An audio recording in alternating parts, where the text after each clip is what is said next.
مذہب اسلام جو آیا ہے یہ ایسے ہی نہیں آ گیا ہے، اس کے پیچھے حضور خواجہ غریب نواز رضی اللہ تعالی عنہ کی محنت مشقت ہے۔ ظلم کو برداشت آپ نے کیا ہے، آپ نے کفاروں کے طعنے برداشت کیے ہیں، آپ کے اوپر پانی کو بند کر دیا گیا، ان ساری چیزوں کو آپ نے برداشت کر لیا صرف اور صرف مذہب اسلام کی خدمت کے لیے۔ تو جس مذہب کو سینچا حضور خواجہ غریب نواز نے، کہ کیا اس مذہب کی جڑ کو کوئی اکھاڑ سکتا ہے؟ آج ہی کی بات نہیں ہے، ایک زمانے سے لوگ مذہب اسلام پر طرح طرح کے الزامات لگانے کی کوشش کر رہے ہیں کہ مذہب اسلام ایسا مذہب ہے، ویسا مذہب ہے، مذہب اسلام اس بات کی تعلیم دیتا ہے، اس بات کی تعلیم دیتا ہے، مذہب اسلام فساد کی تعلیم دیتا ہے، مذہب اسلام دہشت گردی کی تعلیم دیتا ہے، اور ان ساری چیزوں کی بنیاد پر مذہب اسلام کو ہندوستان سے ختم کرنے کی کوشش میں لگے ہوئے ہیں۔ لیکن یاد رکھیے، یہ آج کی حکومت پہلی بار کوشش نہیں کر رہی ہے، اس سے پہلے بھی لوگوں نے کوشش کیا، لیکن وہ لوگ بھی منہ کے بل کھا کر کے گر پڑے، اور یہ بھی گر پڑیں گے اس لیے کہ حضور خواجہ غریب نواز نے ہندوستان میں مذہبی اسلام کو لایا، اور مذہبی اسلام پر حضور خواجہ غریب نواز کا فیضان ہے، اور مذہبی اسلام کے ماننے والوں پر حضور خواجہ غریب نواز کا فیضان ہے۔ اسلام تیری فطرت میں قدرت نے لچک دی ہے، اسلام تیری فطرت میں قدرت نے لچک دی ہے، جتنا ہی کاٹو گے اتنا ہی ہرا ہوگا۔ تو تم جتنا مذہبی اسلام پر حملہ کرو گے، مذہبی اسلام کبھی بھی دبے گا نہیں، مذہبی اسلام ہمیشہ سرخرو ہوتا ہوا نظر آئے گا۔ مذہبی اسلام کے بارے میں کہا جاتا ہے کہ یہ دہشت گردی کی تعلیم دیتا ہے، یہ لڑائی جھگڑا کی تعلیم دیتا ہے، یہ فتنہ فساد کی تعلیم دیتا ہے۔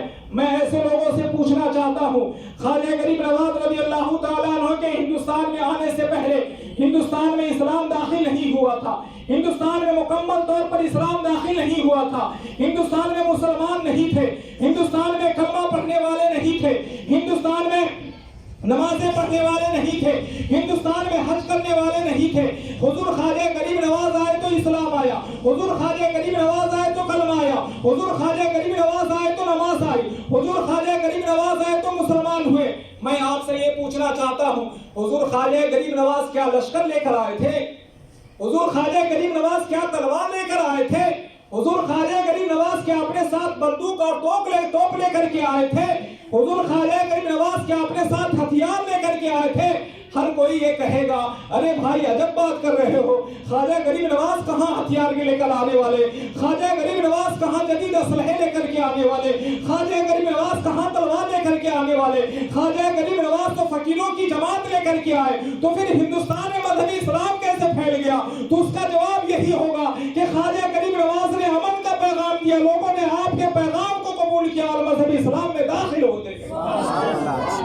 اس سے سمجھ میں آ گیا کہ اگر مذہبی اسلام دہشت گردی کا مذہب ہوتا تو خواجہ غریب نواز تلوار لے کر کے آتے، اگر مذہبی اسلام آتنکواد کا مذہب ہوتا تو خواجہ غریب نواز ایک بڑی سی فوج لے کر کے آتے، اگر مذہبی اسلام فتنہ فساد کی تعلیم دیتا تو خواجہ غریب نواز رضی اللہ تعالیٰ عنہ توپ لے کر کے آتے، اگر مذہبی اسلام اور ان ساری چیزوں کی تعلیم دیتا تو خواجہ غریب نواز امن کی بات نہیں کرتے۔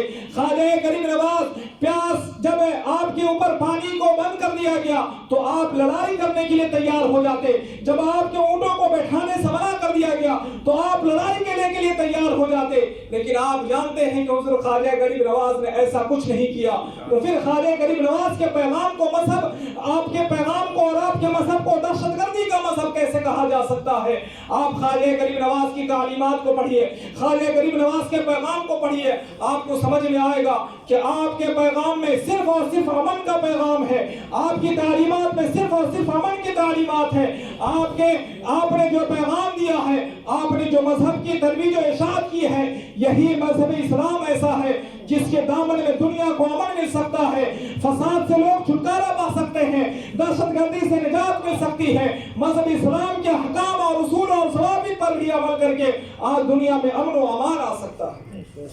حضور خواجہ غریب نواز رضی اللہ تعالیٰ عنہ سے محبت کرنے والوں، آپ کے نام پر صرف اور صرف جلسہ اور میلاد کرانے سے کام نہیں چلے گا۔ آپ کے نام پر صرف اور صرف قرآن خوانی کرانے سے کام نہیں چلے گا. آپ کے نام پر صرف اور صرف دیگ چڑھانے سے کام نہیں چلے گا، بلکہ آپ کے نام پر اپنی زندگی کو آپ کے نقش قدم کے مطابق ہمیں گزارنے کی ضرورت ہے. حضور خواجہ غریب نواز نے جو باتیں ہمیں کہی ہیں ان باتوں پر ہمیں عمل کرنے کی ضرورت ہے. حضور خواجہ غریب نواز نے جیسا کردار اور جیسا اخلاق اپنایا ہے، جیسا کریکٹر اپنایا ہے، اس کریکٹر کو اور اس اخلاق کو ہمیں اپنانے کی ضرورت ہے. میرے بھائیوں، ہم تو بڑی دعوے کے ساتھ خواجہ غریب نواز سے محبت کا دعویٰ کرتے ہیں، لیکن میں آپ سے پوچھنا چاہتا ہوں، کیا خواجہ غریب نواز نے کبھی نماز چھوڑی ہے؟ کبھی نماز چھوڑی ہے؟ لیکن ہم کیسے محبت کرنے والے ہیں کہ ہماری نمازیں پہ نمازیں چھوڑتے جا رہی ہیں؟ کیا خواجہ غریب نواز نے کبھی اپنے والدین کے ساتھ بدسلوکی کی ہے؟ جواب آئے گا کہ نہیں بدسلوکی کی ہے. تو پھر ہم کیسے خواجہ سے محبت کرنے والے ہیں جو اپنے والدین کے ساتھ بدسلوکی کرتے ہیں؟ کیا خواجہ غریب نواز نے کبھی کسی سے لڑائی جھگڑا کیا ہے؟ جواب آئے گا کبھی ایسا انہوں نے نہیں کیا ہے. تو پھر ہم کیسے ان سے محبت کرنے والے ہیں کہ ہمارا دن بھی لڑائی میں جاتا ہے، ہماری رات بھی لڑائی میں جاتی ہے، ہم ہر طرح کی فتنہ فساد میں اپنے آپ کو ڈالے ہوئے ہیں، ہم اپنے آپ کو بالکل مذہب اسلام کے راستے سے الگ کیے ہوئے ہیں. مذہب اسلام ہمیں شراب پینے سے منع کیا تھا، ہم شراب کی طرف جا رہے ہیں. مذہب اسلام ہمیں جوا کھیلنے سے منع کیا تھا، ہم جوا کی طرف جا رہے ہیں. مذہب اسلام ہمیں جھوٹ بولنے سے منع کیا تھا، ہم جھوٹ کی طرف جا رہے ہیں. مذہب اسلام ہمیں غیبت سے منع کیا تھا، ہم غیبت کی طرف جا رہے ہیں. مذہب اسلام ہمیں چغلی سے منع کیا تھا، ہم چغلی کی طرف جا رہے ہیں. مذہب اسلام ہمیں زنا سے منع کیا تھا، ہم زنا کی طرف جا رہے ہیں. میرے بھائیوں، ہمیں ان ساری باتوں پر غور کرنے کی ضرورت ہے. اپنے عمل پر غور کرنے کی ضرورت ہے، اپنے اندر جھانکنے کی ضرورت ہے کہ کیا ہمارے کام ویسے ہی کام ہیں جیسے بزرگوں کے کام تھے. آپ غور فرمائیں گے اگر اپنے کام میں تو آپ کو نظر آئے گا کہ ہمارے سارے کام بزرگوں کے کاموں کے خلاف ہے، ہمارا سارا کام بزرگوں کے خلاف ہے. تو ہمیں جب محبت کا دعویٰ ہے تو محبت میں ہمیں سچا بھی بننا پڑے گا، محبت میں ہمیں سچا بھی بننا پڑے گا. اور حضور خواجہ غریب نواز رضی اللہ تعالیٰ عنہ اور دیگر بزرگان دین نے جو مذہب اسلام کی خدمت کی ہے، انہوں نے جو اسلام کا پیغام ہمیں دیا ہے، انہوں نے جو تعلیمات ہمیں دی ہے، ان تعلیمات پر، ان پیغام پر ہمیں عمل کرنے کی ضرورت ہے. جبھی ہماری ہم دنیا میں بھی کامیاب ہوں گے اور آخرت میں بھی ہماری کامیابی قدم چومے گی. اللہ رب العزت کی بارگاہ میں دعا کریں گے کہ اللہ رب العزت ہمیں بزرگوں کے نقش قدم پر چلنے کی توفیق عطا فرمائے اور بزرگوں سے بے پناہ محبت کرنے کی توفیق عطا فرمائے. اور یہاں پر جو لوگ بھی حاضر ہوئے ہیں مولا، سب کی حاضری کو اپنی بارگاہ میں قبول فرمائے. اور جن لوگوں نے بھی محنت مشقت کر کے اس مجلس کو سجایا رچایا، اللہ رب العزت ان کی محنت کو اپنی بارگاہ میں قبول فرمائے. استغفر اللہ رب من کل ذنب واتوب الیہ. آئیے کھڑے ہو کر بارگاہ نبی میں سلام پیش کریں.